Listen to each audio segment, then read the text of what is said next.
evening whisky folk and anyone else who happens to find themselves watching this video. Today is December the 5th and I'm carrying on my series on the Whisky Advent Calendar. I've kind of got myself into a routine of not drinking on a Monday or a Tuesday, so the last two episodes have been pre-recorded, which means that I've had 2 days to look forward to this whisky, so I'm hoping that day 5 doesn't disappoint.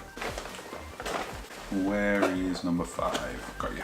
Now the cold that I've had for the past couple of days has really been kicking my ass, so I think my senses aren't too affected, but things could be coming across a little bit muted. Now here's a whisky I've seen pop up a couple of times. The Rock Oyster blended malt Scotch, bottled at 46.8%. Now I'll give that a couple of minutes in the glass to breathe and let the aromas accumulate before we go in and sniff it. I don't think my sense of smell has been particularly affected by this cold, because even as this has just been sat here, I've been catching whiffs of some fairly strong smells. So let's give it a real nose and see what we can pick out. Okay, initially there's a bit of a coastal tone and some leather in there. There's something interesting, a little zesty, a little fruity.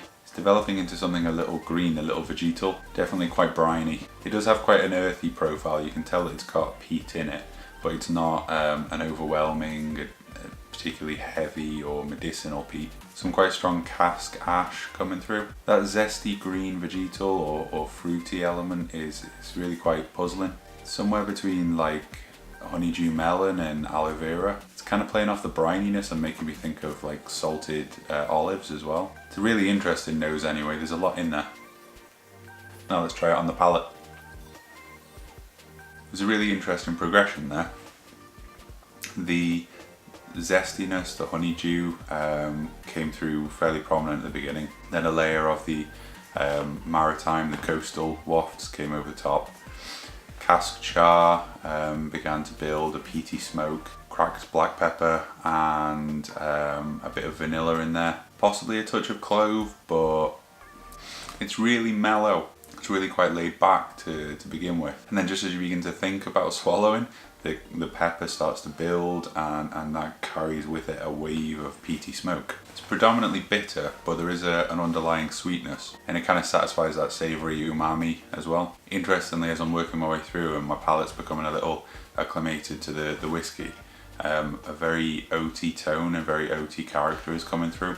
Finish is definitely warming with that black pepper and the hint of clove kind of kicking off. There's kind of a bitter oak and the cask char and waft of smoke are still in there. If you really go looking, you can still find that sweet hint. So there's the flavour profile that I put together. You can see it's got a predominantly right hand bias. So it's mostly on the peaty, woody and a little bit on that fruity element. Now I've rated it an 80 out of 100, which at this price point is really good going.